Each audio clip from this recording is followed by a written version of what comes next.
достор, билесиңерби, мен 4 жыл accounting ситен компанияда иштегенмин. Анан менде аябай бир кыйын программист коллегам болчу.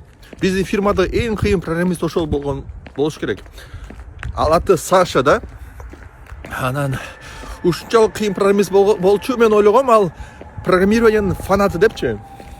Оюнда жалаң эле программирование, IT конференцияларга барат. Анан ошо акыркы трендтерди үйрөнөт, блогторду окуйт.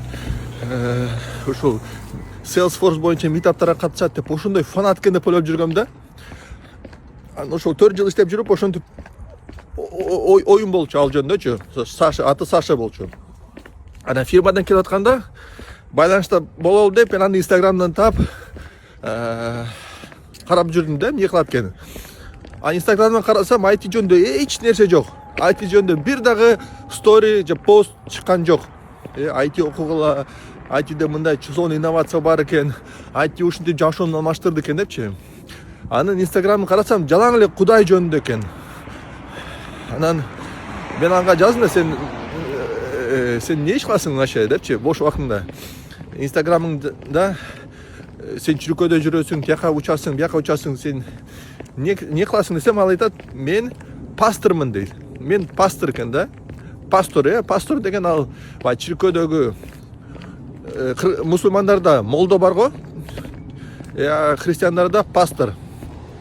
Ал көрсө пастор экен да. Ал сүйгөн кылган иши бул пастор болгон экен.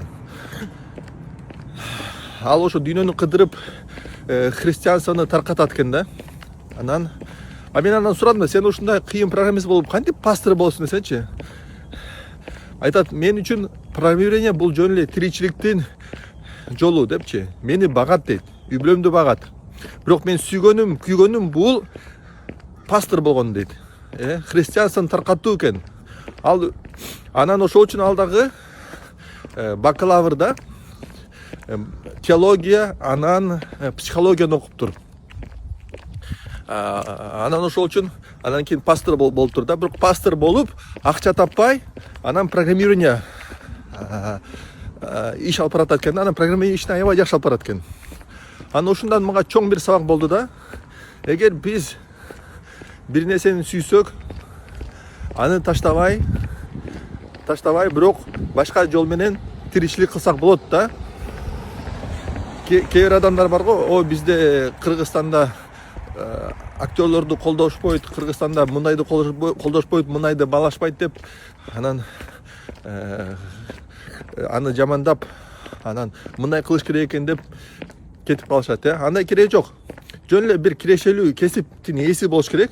Ошол кирешелүү кесиптин ээси болуп, үй бүлөңдү багып, анан өзүң сүйгөнүңдү бош убактыңдан кылсаң болот. Ошол фантастика го. Фантастика, азамат. Ошо биз Сашадай бололу, достор. Бир кирешелүү кесиптин ээси болуп, ал анан кийин биздин сүйгөнүбүздү каржыласа болот. Сүйгөн ишибизди каржыласа болот. Ийгилик.